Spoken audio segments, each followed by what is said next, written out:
and wonder where they came from. They will be our words. Sometimes we will put knowledge into his mind. Sometimes he will be led to knowledge. And another one was, a little bit later, arduous seeking is not necessary.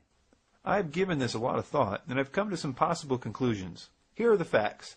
Icke never has mentioned the name Alice Bailey in his early books, although in them it's clear that he's teaching her doctrine, things like about the seven rays and the coming evolution, the solar logos, the new age, Atlantis, Lemuria, the age of Aquarius, being destroyed because of bad evolution, the earth spirit, the moon problem, her particular brand of reincarnation, even wearing certain colors.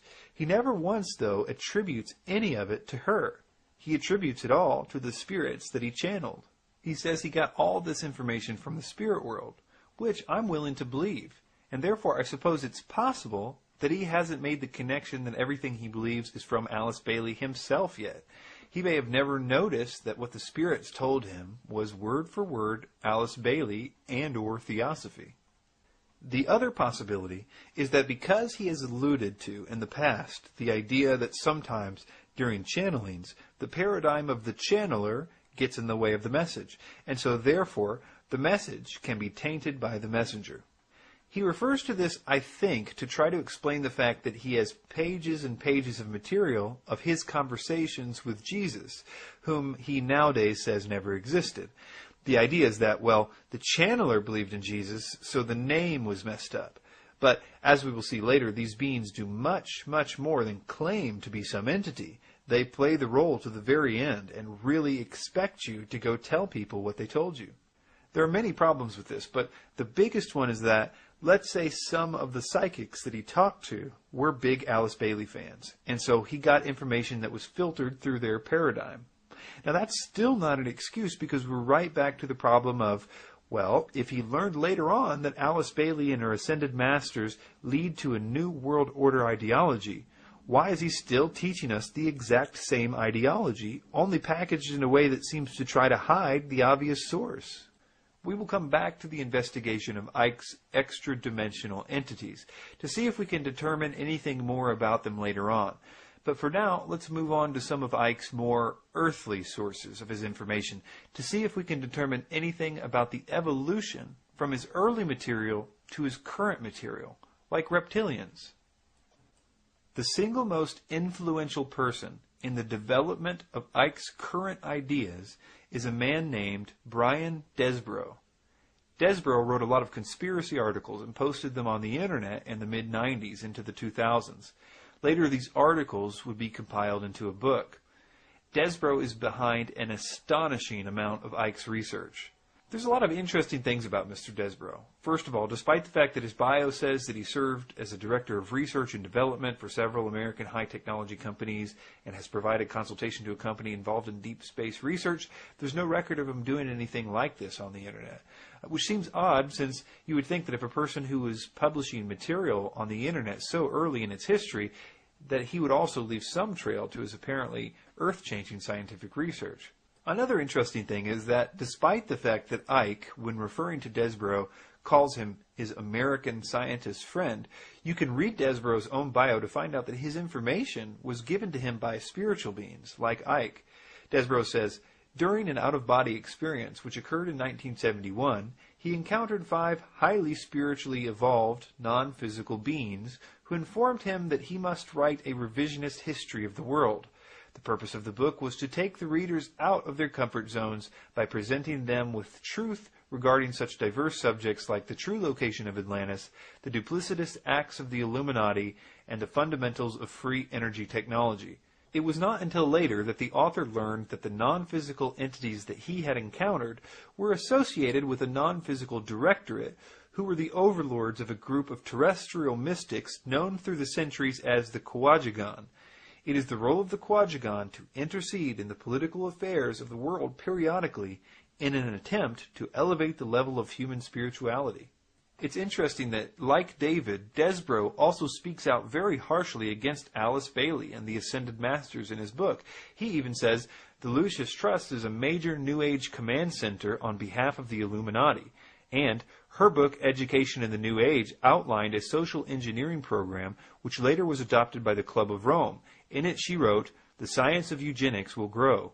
Desborough also writes, ascended masters were in actuality merely nicknames she had assigned to the wealthy Masonic patrons of the Theosophical Society, and displayed outrage against phony psychics claiming to channel these non-existent beings. But in an equally amazing feat of doublethink, Desborough believes the exact thing that Alice Bailey believes.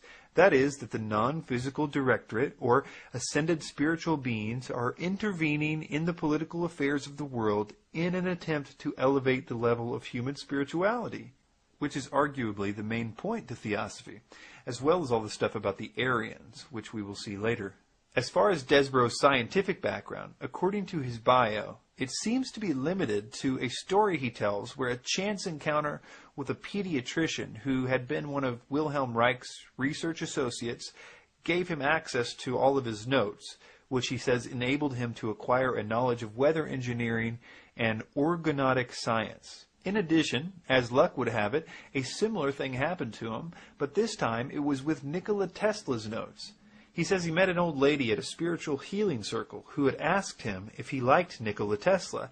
She apparently then told him a story that he writes on his website. It says, quote, "One day," continued the lady, "Tesla felt a tug on his coat sleeve.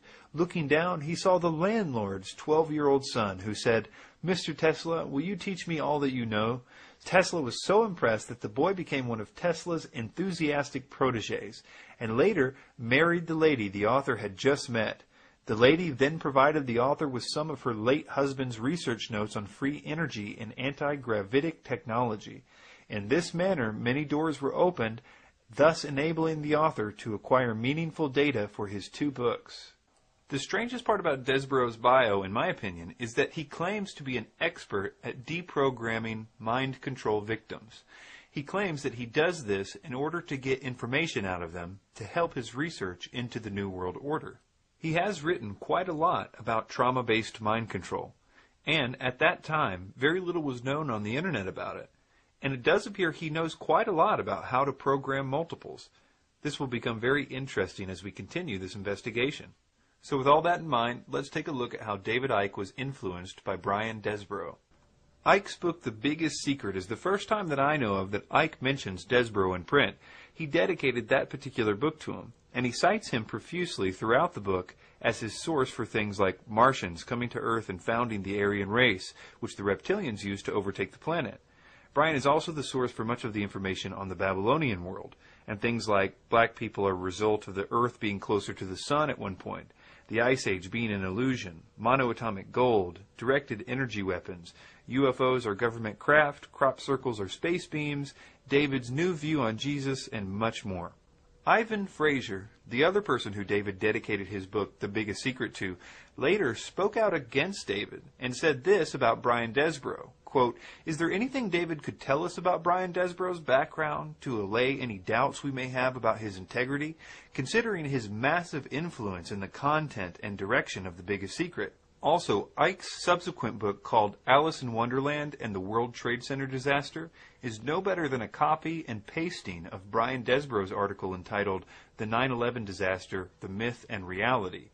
If you have read Icke's Alice in Wonderland book on 9/11, please read Desborough's article when you have time, and you will see that the information in there is exactly the same, the wording, even the mistakes. But the curious thing is that even though it's clear from reading Desborough's 9/11 article that Desborough is the one who did all the research, Icke doesn't cite Desborough one time in his book, even though it's painfully obvious that it was taken from him. I think that Desborough was quite content to feed information to Icke, even if he got no credit. One example of this is in regard to the reptilian scandal. As I mentioned, The Biggest Secret is dedicated to Brian Desborough and another man named Ivan Fraser. According to Fraser, it was Desborough that introduced Icke to Arizona Wilder, and it was her testimony that ended up being the reason why Icke went public with the reptilians thing. Desborough also admits to introducing Icke to Arizona Wilder, as well as arranging the meeting between the two, because Wilder was a victim of trauma-based mind control, and apparently Desborough had accessed her programming in order to get information about the Illuminati. According to him, he was amazed to find that she confirmed what he had already been telling Icke, which will be important later. This is Ivan Fraser's side of the story. He had been proofreading The Biggest Secret for David Icke, and he found out about the reptilians thing this way. He says, quote, Arizona Wilder was not mentioned at all in the draft copy of The Biggest Secret which I had read. David had not met her yet. When the book was released, people started ringing me with questions like, is it true about the reptiles? And is this stuff about the royal family true? At which time I replied that I thought it was, based on the fact that the version that I had read stated only the theory of reptilians and that certain of the royals were involved in satanic rituals. Soon I heard about Arizona Wilder. David stated that he saw his encounter with Arizona Wilder as an amazing synchronicity which endorsed his work in his latest book. How could she have known all this stuff which tallied so exactly with The Biggest Secret? Well, I believe I'm not as naive as David, and I know exactly how she could have known. Icke was passing copies of the book via post to me and others for editing. Fraser continues, this brings in another character who is pivotal to the entire Biggest Secret thesis. It was a contact of David's named Brian Desbrow, who introduced Arizona to David. Brian is mentioned as a source for a great deal of the information in the book, having supplied most of the material on which David based his idea about the Martians coming to Earth and founding the Aryan race, which the reptilians used as a vehicle to overtake the planet. Brian is also the source for much of the information David had compiled on the Babylonian world, its myths, and how they fed into the sinister secret societies. It was Brian Desbrow who was also looking at the draft copy of The Biggest Secret at the same time as myself, i.e. before David met Arizona Wilder. Therefore, the fact that Brian Desbrow may be responsible for fundamentally leading the direction of David's research, if not planting much of the basis of the book in David's mind, is obvious. But then, to be the same person responsible for giving him the so-called eyewitness to testify to the verity of that information is highly suspicious. Brian also writes articles on mind control and seems very knowledgeable on the subject. Is it possible that he could be directly involved in some way that we are not being told about? Fraser also says that Arizona endorsed Desbrow's theories so closely that, quote, you would almost think she had already read the book or had been given the information beforehand. He continues, or considering that she claims to be an ex-mind-controlled slave, could it be that she was pre-programmed? Testimony from Mark Phillips and Kathy O'Brien as to how arduous it is to deprogram a CIA slave makes me very suspicious that Arizona Wilder could be considered reliable. She claims that since her programmer died, the programming broke down. I don't believe this can be accepted as such, and external experts would have to be brought in to convince me that if she was controlled to the highest level, that she could be so deprogrammed now to be considered reliable. Brian Desbrow describes the story in this way. My own research, based on unpublished astrophysical data, revealed that Mars originally occupied our planet's orbit and was populated by a technologically advanced Aryan race. A celestial catastrophe displaced Mars into its present orbit, forcing the Aryan survivors to colonize our planet and subsequently construct the Great Pyramid. Then they were overthrown by an evil priesthood who established the royal court of the dragon in Egypt. While David was writing his book, it was my good fortune to meet the mother goddess of the Illuminati. She corroborated my research, adding that the Illuminati hierarchy are shape-shifting dragons who require the consumption of Aryan blood in order to maintain their shape-shifting capability, hence their opposition to interracial marriages. As we watch these clips of Arizona Wilder, notice that when she was asked about the history of the reptilians, that she says that she was made to learn this. No matter who she thinks taught her this information, the fact that a bunch of Satanists made someone learn something sounds like programming to me. In your experience, being brought up in this Illuminati environment, were you ever told anything about where these reptilians came from and what is the history of it all? I was made to learn through Mothers of Darkness, which is a certain aspect of the organization, because that was an early part of my training, the history of what was the Illuminati on this planet. And what I learned was that the Aryans originally were from Mars, and the reptilians came to that planet